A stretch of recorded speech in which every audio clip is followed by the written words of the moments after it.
నమస్తే వార్తలకి స్వాగతం. వివరాల్లోకి వెళితే జూన్ 21వ తేదీన విశాఖపట్నంలో అంతర్జాతీయ యోగా దినోత్సవ వేడుకలు జరగనున్నాయి. ఈ వేడుకలకు ప్రధానమంత్రి నరేంద్ర మోడీ ముఖ్య అతిథిగా హాజరు కానున్నారు.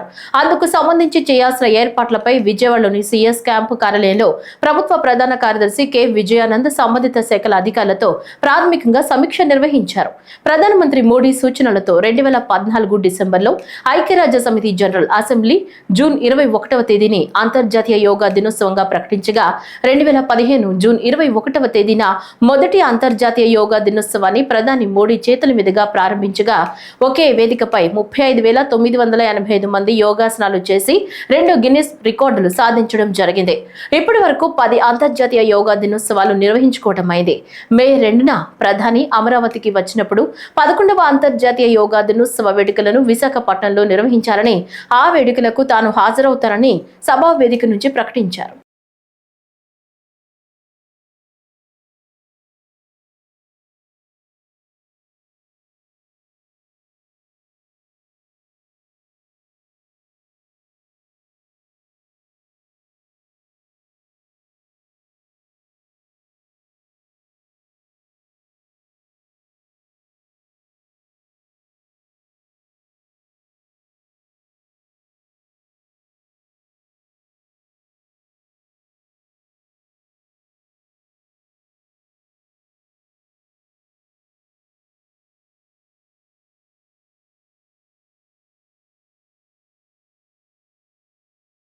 టీడీపీ కేంద్ర కార్యాలయంలో పొలిట్ బ్యూరో సమావేశం జరిగింది. సీఎం చంద్రబాబు అధ్యక్షతన జరిగిన సమావేశానికి కీలక నేతలంతా హాజరయ్యారు. ముందుగా ఆపరేషన్ సింధూర్ కు మద్దతు తెలుపుతూ మోదీకి అభినందనలు తెలిపారు. ఉగ్రదాడిలో చనిపోయిన వారికి, ఆపరేషన్ సింధూర్ లో వీర మరణం పొందిన సైనికులకు సంతాపం తెలిపారు. 16, 17, 18 తేదీలో నియోజకవర్గాల్లో తిరంగా ర్యాలీ చేపట్టాలని నిర్ణయించారు. అనంతరం ఈ నెల 27, 28, 29 తేదీల్లో కడపలో నిర్వహించాల్సిన మహానాడుపై ప్రధానంగా చర్చించారు. తొలి 2 రోజులు 23,000 మందికి ఆహ్వానించాలని నిర్ణయించారు. చివరి రోజు గ్రామ అధ్యక్షుల వరకు 50,000 మందిని ఆహ్వానం పలకనున్నారు. కానీ విని ఎరుగని రీతిలో మహానాడు నిర్వహిస్తున్నట్లు పొలిట్ బ్యూరో సభ్యులు వెల్లడించారు. తెలుగుదేశం పొలిట్ బ్యూరో జాతీయ పార్టీ అధ్యక్షులు శ్రీ నారా చంద్రబాబు నాయుడు గారి నాయకత్వంలో సుదీర్ఘంగా 3 గంటల పాటు జరిగింది. 12 అంశాల మీద పొలిట్ బ్యూరోలో చర్చించడం జరిగిందని చెప్పి తెలియచేస్తున్నాను. మొదటగా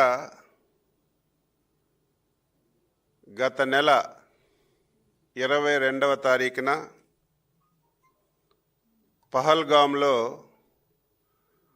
టెర్రరిస్టుల దాడుల్లో అసువుల బారినటువంటి అమాయకులైనటువంటి 26 మంది యాత్రికులను ఉగ్రవాదులు పొట్టన పెట్టుకున్నారు. దీనిని పొలిట్ బ్యూరో తీవ్రంగా ఖండిస్తూ వారి కుటుంబ సభ్యులకి ప్రగాఢమైనటువంటి సానుభూతిని, సంతాపాన్ని తెలియజేస్తూ పొలిట్ బ్యూరో తీర్మానం చేసి 2 నిమిషాలు మౌనం పాటించడం జరిగింది. దీంతో పాటుగా తెలుగుదేశం పార్టీలో ఈ మధ్య కాలంలో ముఖ్యమైనటువంటి నాయకులు మాజీ శాసనసభ్యుడు, మాజీ పార్లమెంట్ సభ్యుడు పాలకొండరాయుడు గారు, జికే ఉల్లా గారు, వీరయ్య గారు, వీరయ్య చౌదరి గారు మరణం చెందారు. వారికి కూడా పొలిట్ బ్యూరో ప్రగాఢమైనటువంటి సంతాపాన్ని తెలియజేస్తూ వారి కుటుంబానికి ధైర్యాన్ని ఇవ్వాలని పొలిట్ బ్యూరోలో నిర్ణయం తీసుకొని వారికి కూడా 2 నిమిషాలు మౌనం పాటించడం జరిగింది. దీంతో పాటుగా ఏదైతే ఆపరేషన్ సింధూర్ రూపకల్పన చేసి సమర్థవంతంగా ఉగ్రవాదుల దాడుల్ని, పాక్ సైనిక చర్యలను తిప్పికొట్టి ప్రజల నమ్మకాన్ని, దేశం యొక్క ప్రతిష్టను పెంచి పాకిస్తాన్ను ఒంటరిపాటు చేసినటువంటి భారత ప్రధాని శ్రీ నరేంద్ర మోడీ గారికి, త్రివిధ దళాల్ని, వారి అధిపతుల్ని, ఈ ఆపరేషన్ సింధూర్లో పాల్గొన్నటువంటి ప్రతి ఒక్క సైనికుడికి అభినందిస్తూ పాలిట్ బ్యూరో తీర్మానం చేసిందని చెప్పి సందర్భంగా తెలియజేస్తున్నాను. ఇటీవల ఒంగోలులో దారుణ హత్యకు గురైన తెదేపా నేత మాజీ ఎంపీ పి వీరయ్య చౌదరి కుటుంబ సభ్యులను మంత్రి నారా లోకేష్ పరామర్శించారు. ప్రకాశం జిల్లా నాగులుపపాడులో మండలం అమ్మనబ్రోలులోని మాజీ ఎంపీపీ నివాసానికి మంత్రి వెళ్లారు. వీరయ్య చిత్రపటానికి పూలమాల వేసి నివాళులర్పించారు. అనంతరం వీరయ్య చౌదరి సతీమణి, కుమారుడు, ఇతర కుటుంబ సభ్యులను పరామర్శించి ధైర్యం చెప్పారు. మాజీ ఎంపీపీతో తనకున్న అనుబంధాన్ని ఈ సందర్భంగా లోకేష్ గుర్తు చేసుకున్నారు. యువగళం పాదయాత్ర సమయంలో వీరయ్య చౌదరి తనతో పాటు అడుగులు వేశారని లోకేష్ తెలిపారు. పార్టీ బలోపేతం కోసం కృషి చేసిన ఆయన దారుణ హత్యకు గురవడం బాధాకరమని తెలిపారు. హత్య కేసు నిందితులకు కఠినంగా శిక్ష పడేలా చేస్తామన్నారు. వీరయ్య చౌదరి కుటుంబానికి పార్టీ అన్ని విధాలా అండగా ఉంటుందని భరోసా ఇచ్చారు. కుటుంబ సభ్యులకు తన ప్రగాఢ సానుభూతిని తెలియజేశారు.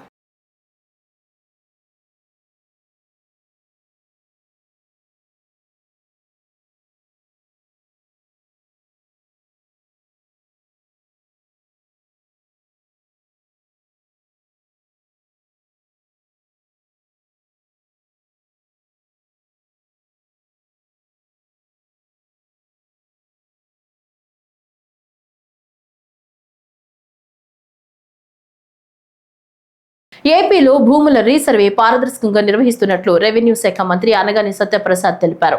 భూముల రీసర్వే, భూ రికార్డుల డిజిటలైజేషన్ పై కేంద్ర గ్రామీణాభివృద్ధి శాఖ ఆధ్వర్యంలో గుంటూరులోని ఐటీసీ హోటల్లో వర్క్షాప్ నిర్వహించారు.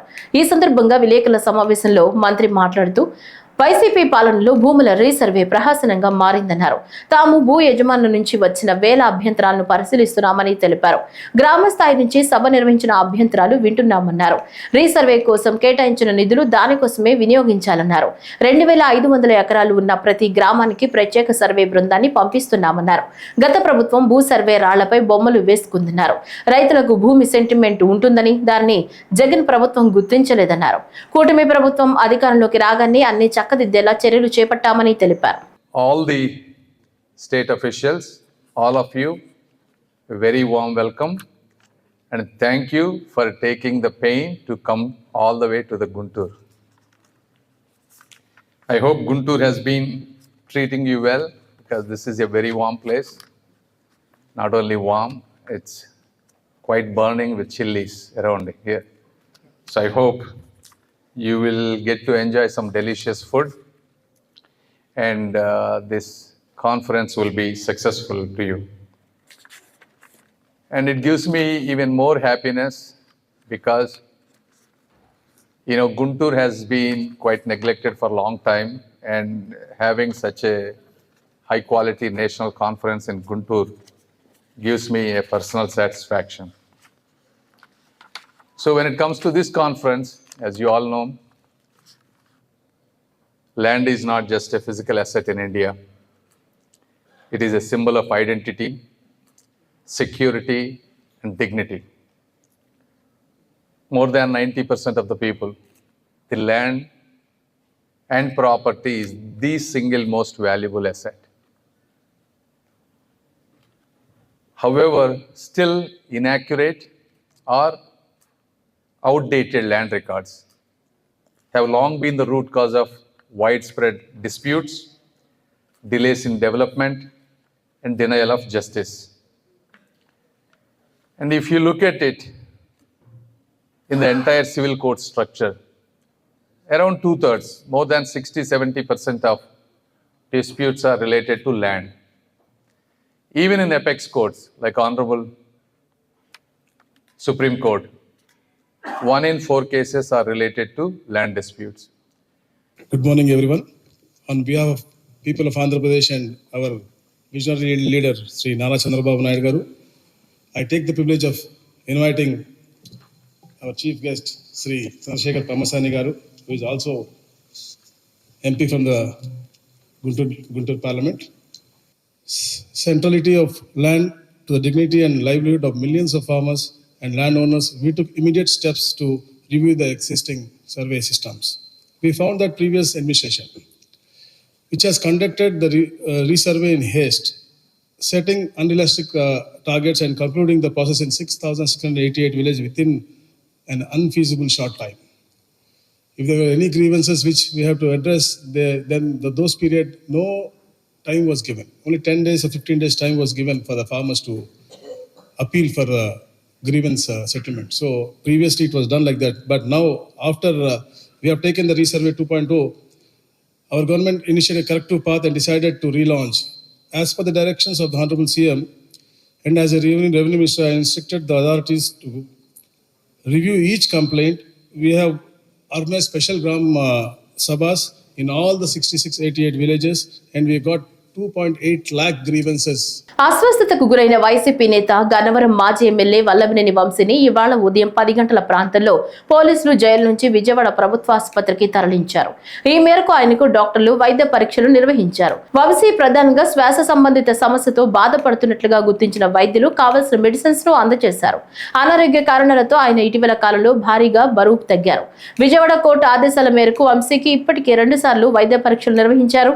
అనంతరం ఆయనను పోలీసులు తిరిగి విజయవాడ జైలుకు తరలించారు. జైల్లో ఉన్న వంశీని చూసేందుకు ఆయన అభిమానులు, పార్టీ కార్యకర్తలు పెద్ద ఎత్తున ప్రభుత్వ ఆసుపత్రికి తరలివచ్చారు.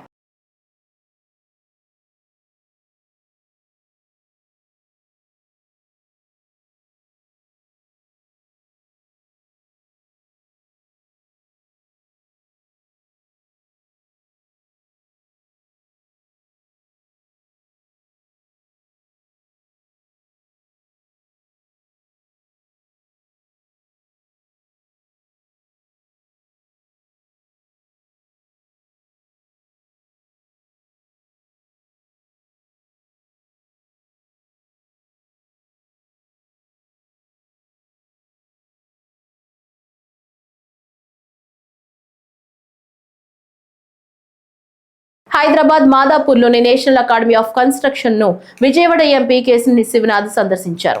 ఈ సందర్భంగా నేషనల్ అకాడమీ ఆఫ్ కన్స్ట్రక్షన్ పనితీరును పరిశీలించిన MP Kesineni Sivanath AP building other construction workers advisory committee chairman Gottumukkala Raghuramaraju, AP NAC అధికారులు అమరావతిలో న్యాక్ ఏర్పాటు గురించి ముఖ్యమంత్రి చంద్రబాబు నాయుడు కోరనున్నట్లు ఎంపీ కేశినేని శివనాథ్ తెలిపారు. ఏపీకి ఇలాంటి ఇన్స్టిట్యూట్ వచ్చే వరకు రాష్ట్ర ప్రజలకు న్యాక్ సపోర్ట్ కావాలని న్యాక్ అధికారులను కోరారు. నేషనల్ అకాడమీ ఆఫ్ కన్స్ట్రక్షన్ లో జరుగుతున్న ఇంజనీరింగ్ విద్యార్థులు, నిరుద్యోగులు, భవన నిర్మాణ కార్మికుల కోసం స్కిల్ డెవలప్మెంట్ సెంటర్ లో ఇస్తున్న శిక్షణ కార్యక్రమాలను అడిగి తెలుసుకున్నారు. ముఖ్యమంత్రి నారా చంద్రబాబు నాయుడు గారి ఆధ్వర్యంలో ప్రారంభించడం జరిగింది. ఆ తర్వాత ఈ ఇన్స్టిట్యూట్ దినదినాభివృద్ధి చెంది ఇవాళ తర్వాత వచ్చిన ప్రభుత్వాలు కూడా ఈ ఇన్స్టిట్యూట్ ని చక్కగా తీసుకువెళ్లి ఇవాళ ఈ ఇన్స్టిట్యూట్ దేశంలోనే #1 ఇన్స్టిట్యూట్ గా తయారైందంటే అందరికీ 2 రాష్ట్రాల్లో ఉన్న తెలుగు ప్రజలకి ఇదంతా చాలా ఆనందకరమైన విషయం. ఎందుకంటే 2014 వరకు 3 లక్షల మందికి సివిల్ ఇంజనీరింగ్ చేసిన వాళ్ళు కానీ లేకపోతే అన్స్కిల్ లేబర్ కానీ స్కిల్ లేబర్గా ట్రైనింగ్ ఇచ్చి 2014 నుంచి రాష్ట్రం విడిపోయినా కూడా దేశం మొత్తం మీద విదేశాల నుంచి కూడా ఇక్కడికి వచ్చే విధంగా ఇన్స్టిట్యూట్ డెవలప్ అయ్యి దాదాపు 2 లక్షల మందికి రాష్ట్రం విడిపోయిన కానీ 2 లక్షల మందికి ట్రైనింగ్ ఇవ్వడం, ఇటువంటి గొప్ప స్కిల్ డెవలప్మెంటే కాకుండా పీజీ డిప్లొమా కోర్సు కాకుండా ఇంజనీర్లకే అన్స్కిల్ లేబరే కాకుండా కళాశాలల నుంచి వచ్చే ఇంజనీర్లకు కూడా ట్రైనింగ్ ఇస్తా సరికొత్తగా ఈ మధ్యనే తెలంగాణ రాష్ట్ర ప్రభుత్వం ఆధ్వర్యంలో ఫిలిం ఇండస్ట్రీకి కూడా ఒక స్కిల్ డెవలప్మెంట్ సెంటర్ పెట్టి ఎంతో మంది సినీ కార్మికులు అన్స్కిల్ లేబర్ గా చాలా మంది ఉన్నారు, వాళ్ళకు కూడా స్కిల్ గా తయారు చేస్తున్న ఇటువంటి ఇన్స్టిట్యూట్ 2 తెలుగు రాష్ట్రాలకే కాదు దేశం మొత్తానికి కూడా ఒక అదృష్టంగా భావించాలి. ఇటువంటి ఇన్స్టిట్యూట్స్ మొత్తం మేము కూడా ఆంధ్రప్రదేశ్లో ఆల్రెడీ మాకు కూడా దీంట్లో బైఫర్కేషన్ కొన్ని ఇన్స్టిట్యూట్స్ వచ్చినాయి. అమరావతిలో ఇటువంటి ఇన్స్టిట్యూట్ రావాలని గౌరవ ముఖ్యమంత్రి చంద్రబాబు నాయుడు గారిని కోరటానికి ముందుగా మేము ఆల్రెడీ ఆయన మదిలో ఉంది. ఆల్రెడీ అమరావతిలో కొన్ని ప్రాసెస్ స్టార్ట్ చేయండి, కానీ ఎట్లా పనిచేస్తుంది అనేది మేము కూడా పరిశీలించడానికి నేను మా రఘు అంతేకాకుండా మాకు ఆంధ్రప్రదేశ్లో ఎన్ఏసీకి సంబంధించిన అధికారులు అందరూ కూడా వచ్చి చూడటం జరిగింది. నిజంగా అద్భుతం. Thank you. పొగాకు పంటకు గిట్టుబాటు ధర కల్పించాలని కోరుతూ పలువురు రైతులు మంత్రి నారా లోకేష్ కు విన్నవించారు. అమ్మన్న బ్రోలులో వీరయ్య చౌదరి కుటుంబ సభ్యులను పరామర్శించేందుకు వచ్చిన లోకేష్ ను పొగాకు రైతులు కలుసుకుని తమ సమస్యను తెలియజేశారు. వెంటనే మంత్రి లోకేష్ వ్యవసాయ మంత్రి అచ్చెన్నాయుడుకు ఫోన్ చేసి పొగాకు రైతుల సమస్యను ఆయన దృష్టికి తీసుకెళ్లారు. ఈ విషయమై అవసరమైతే కేంద్ర పొగాకు బోర్డు అధికారులతో మాట్లాడాల్సిందిగా సూచించారు. దీనికి అచ్చెన్నాయుడు స్పందిస్తూ ధర పెంపు విషయమై ఇప్పటికే పొగాకు కొనుగోలు చేసే కంపెనీలు బోర్డు అధికారులతో మాట్లాడుతున్నారని చెప్పారు. 20 కిలోమీటర్ల లోపు రవాణా ఛార్జీలను చెల్లించేందుకు ఇప్పటికే నిర్ణయం తీసుకున్నట్లు చెప్పారు. సాధ్యమైనంత త్వరగా రైతులకు గిట్టుబాటు ధర అందించేలా చూడాలని మంత్రి లోకేష్ కోరారు.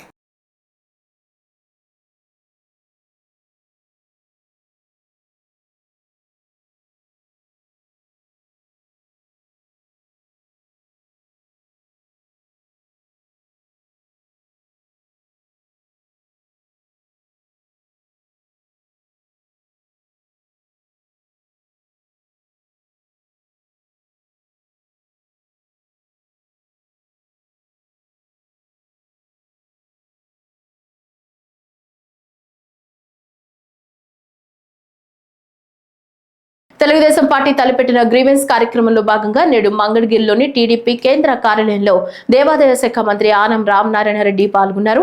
ఈ సందర్భంగా ప్రజల నుంచి వచ్చిన వినతులను స్వయంగా స్వీకరిస్తున్నారు.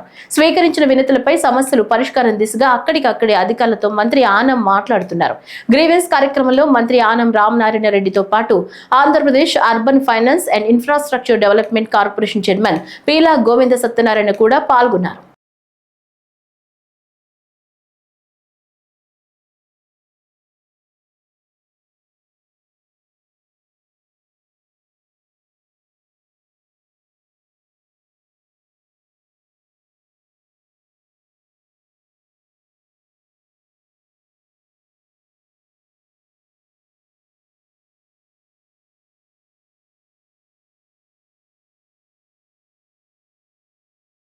కేంద్ర మాజీ మంత్రి కాంగ్రెస్ పార్టీ సీనియర్ నాయకులు చింతా మోహన్ మీడియా సమావేశం ఏర్పాటు చేశారు. ఈ సందర్భంగా మాట్లాడుతూ యుద్ధం మొదలైంది, మధ్యలో ఆగిపోయింది, ఎందుకు మొదలు పెట్టారో ఎందుకు ఆపేశారో ఎవరికీ తెలియదన్నారు.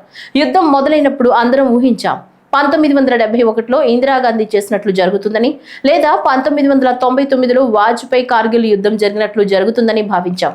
కానీ భారత సైనికులకు తల వంచి వినయంగా నమస్కారాలు తెలియజేస్తున్నారని, అమెరికా జోక్యం బాగా కనిపిస్తుందని, ట్రంప్ చేతిలో మోడీ కీలుబొమ్మగా మారాడని ఢిల్లీలో అందరూ అనుకుంటున్నారని చింతా మోహన్ అన్నారు.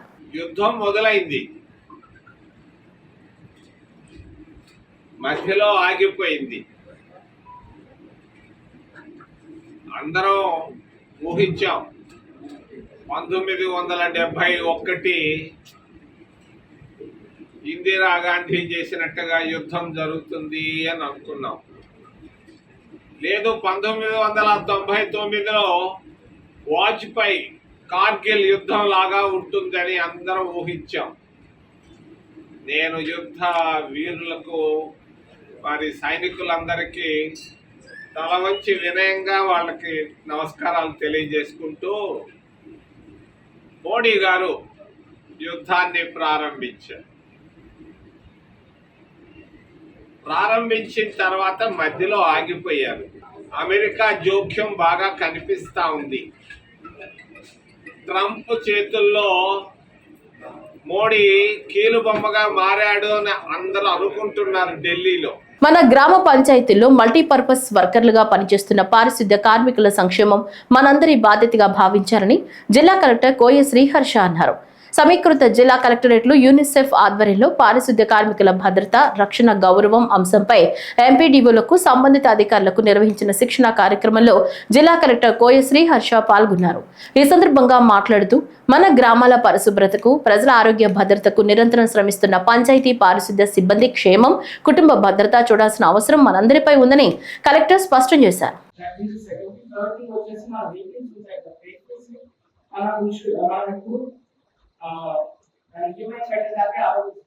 But every mandal MPO should have a case and already required tracking ఉన్నాయండి. ఇవాళ tracking maintenance sector side especially average గా అవర్స్ వస్తుంది, అంటే మైలేజ్ వస్తుంది, బిజినెస్ సెక్టర్ యాన్యువల్ మెయింటెనెన్స్ ఎక్కిస్తున్నాం. ఈ లెవెల్ ఆఫ్ ప్లానింగ్ చేసుకోవాల్సి ఉంటుంది. So this is week your point from my side. So చాలా వరకు ఇన్సూరెన్స్ స్కీమ్స్ ఉన్నాయి. మన జనరల్ ఫండ్ నుంచి మెడికల్ వర్కర్స్ అందరికీ అటెండ్ చేయొచ్చు. సో ఇది ఇన్సూరెన్స్ లేకుండా మన పెద్దగా ఇస్తే ఏమంటే కూడా ఉండడానికి వీలేదు అన్నమాట. సో ఇంకా మెసేజ్ కొంతమంది వర్కింగ్ వర్కర్స్ కూడా మనం ఫెలిసిటేట్ చేస్తున్నాం. Congratulations to you. And also మీకు ఇంకా ఇంకా బాగా ప్లాన్ చేసుకోవాల్సింది ఏంటంటే ఎవ్రీ 2 months లేకపోతే ఎవ్రీ 3 months మన వర్కింగ్ వర్కర్స్ అందరికీ హెల్త్ చెకప్స్ అయితే చూసుకోవాలి. 1 month అంటే కాదు. ఖమ్మం జిల్లా కల్లూరు మండలం యజ్ఞ నారాయణపురం గ్రామంలో తెలుగుదేశం పార్టీ వ్యవస్థాపకులు నందమూరి తారక రామారావు విగ్రహ ప్రతిష్ఠ మహోత్సవం వారి కుమారుడు నందమూరి రామకృష్ణ చేతుల మీదుగా ఆవిష్కరింపచేశారు. ఈ కార్యక్రమంలో మాట్లాడిన వక్తలు నందమూరి తారక రామారావు చేసిన సేవలను కొనియాడారు. ఈ విగ్రహావిష్కరణ కార్యక్రమానికి ప్రజలు భారీగా హాజరై ఎన్టీఆర్ సేవలను నెమరు వేసుకున్నారు. నందమూరి తారక రామారావును యుగ పురుషుడిగా అభివర్ణించారు. ప్రత్యేకంగా నామినేట్ అయింది. It has been identified as 20th most spoken language అసలు గర్వకారణం. ఎందుకంటే భారతదేశం ఎన్ని భాషలు ఉన్నా తెలుగు భాష ఒక్క భాష ఎంపికైందండి. అదని మనం చాలా గర్వకారణం. అలాగే టెక్సస్ రాష్ట్రంలో, అమెరికాలో టెక్సస్ రాష్ట్రంలో తెలుగు భాష గవర్నమెంట్ స్కూల్లో 2వ భాష కింద ఆఫర్ చేయడం జరుగుతుంది. ఇదంతా మనకు చాలా గర్వకారణం. దీని ప్రతిమ ఇద్దరు మెయిన్ కార్పొరేట్, ఒకటి ఎన్టీఆర్, ఇంకోటి చంద్రబాబు నాయుడు గారు. మరి మన తెలుగు గుర్తింపు తెచ్చింది తెలుగు రాష్ట్రం ఉందని గుర్తింపు తెచ్చి ఒక తెలుగుడు ఉన్నాడు, తెలుగుడు సత్తా చూపించాడు. సెంట్రల్ గజగజాలించిన నాయకుడు NTR. Greater Visakha municipality corporation deputy mayor panchayat AP రాజధాని అమరావతికి చేరింది. ఇప్పటికే కూటమి కార్పొరేటర్లు మేయర్, డిప్యూటీ మేయర్లపై అవిశ్వాస తీర్మానం ప్రవేశపెట్టి విజయం సాధించిన సంగతి తెలిసిందే. మేయర్ కుర్చీని టీడీపీ కార్పొరేటర్ పీలా శ్రీనివాసరావు అందరి ఆమోదంతో సొంతం చేసుకోగా మిగిలింది డిప్యూటీ మేయర్ పీఠం. అయితే డిప్యూటీ మేయర్ పదవి కోసం ఇటు టీడీపీ అటు జనసేనలో ఆశావహులు ఎక్కువ మంది ఉండడంతో మేయర్ సహా టీడీపీ నేతలు ముఖ్యమంత్రి చంద్రబాబు దృష్టికి తీసుకెళ్లారు. చంద్రబాబు సైతం స్థానిక సమీకరణాలను బేరేజు వేస్తూ నిర్ణయం తీసుకోమని చెప్పడంతో నేతలంతా ఆలోచనలో పడ్డారు. ఇక జీవీఎంసీ డిప్యూటీ మేయర్ ఎంపికకు సంబంధించి విశాఖ నుంచి మా రీజనల్ కోఆర్డినేటర్ మరింత సమాచారం అందిస్తారు.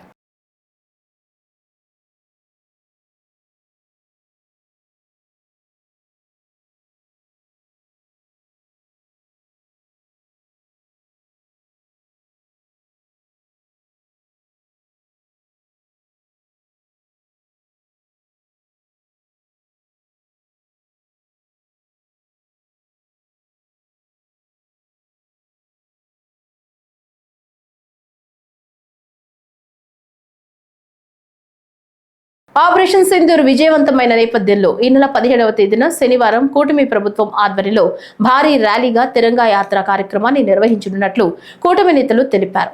బీజేపీ గుంటూరు జిల్లా అధ్యక్షుడు చెరుకూరి తిరుపతిరావు అధ్యక్షతన జరిగిన మీడియా సమావేశంలో బీజేపీ సీనియర్ నాయకులు జూపిడి రంగరాజు, జనసేన గుంటూరు జిల్లా అధ్యక్షులు గాదే వెంకటేశ్వరరావు, టీడీపీ గుంటూరు నగర అధ్యక్షులు డేగల ప్రభాకర్, జనసేన అధికార ప్రతినిధి ఆళ్ల హరి, టీడీపీ నాయకులు కంచర్ల శివరామయ్య, బీజేపీ జిల్లా ప్రధాన కార్యదర్శి చలకా కుమార్ గౌడ్ తదితరులు పాల్గొన్నారు.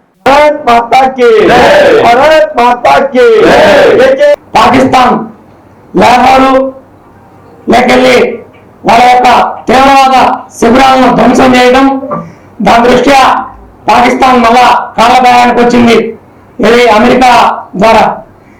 అలాగే అమెరికా ఏదో మేము మధ్యవర్తం చేస్తున్నాం, మీరు ఎవరు కూడా ఇద్దరు సమన్వయం పాటించండి అని చెప్పి చెప్పడం, దానికి మోడీ గారు ఒకటే చెప్పారు, మాకు ఎవరు మధ్యవర్తం అవసరం లేదు, మా యొక్క భారతదేశ సార్వభౌమాధికారాన్ని మేమే కాపాడుకుంటాం.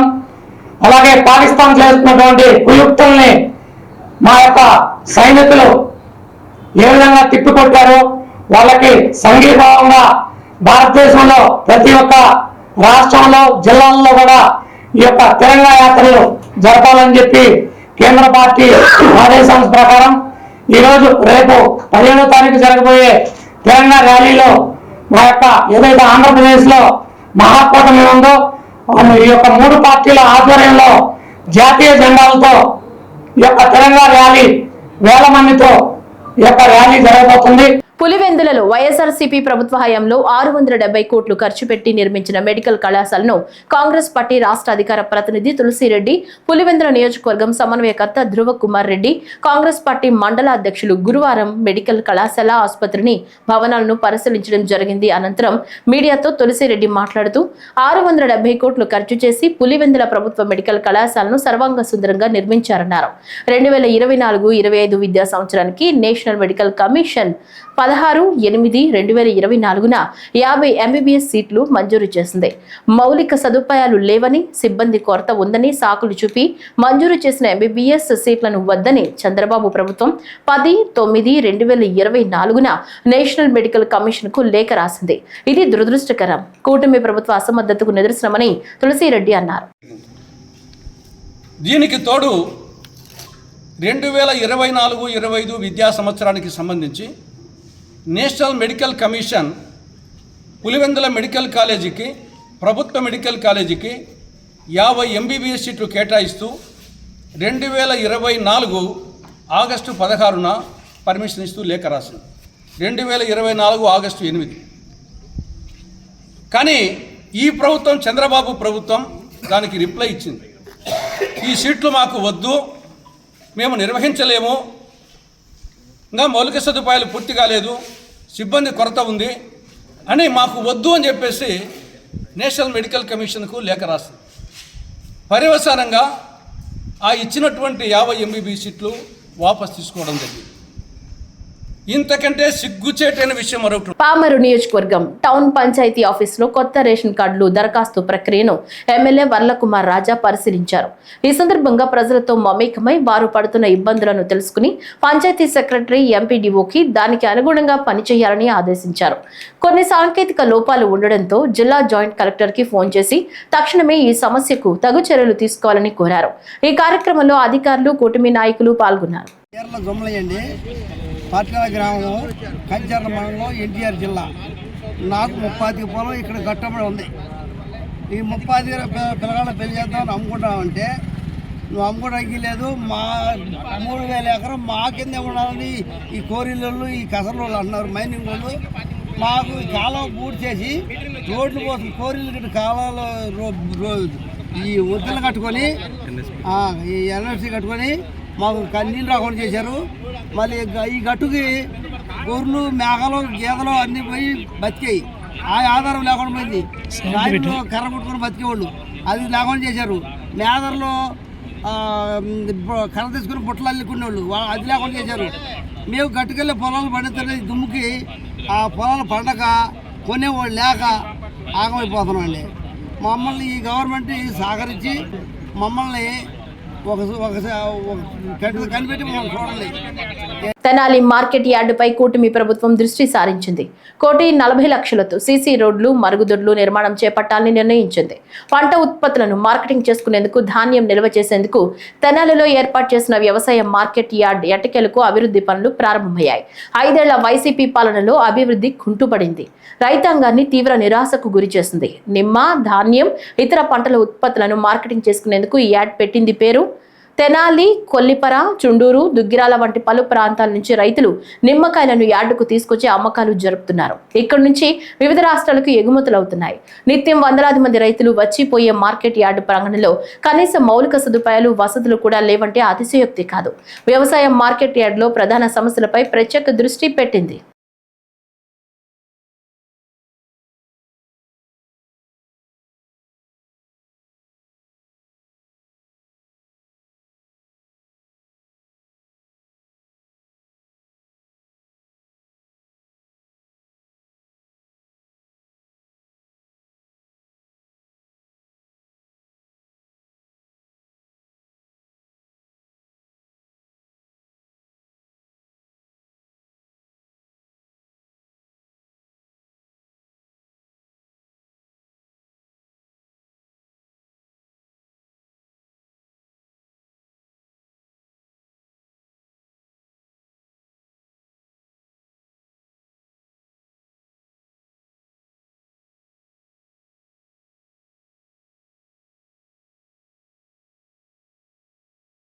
ఈ వార్తలు ఇంతటితో సమాప్తం. నమస్కారం.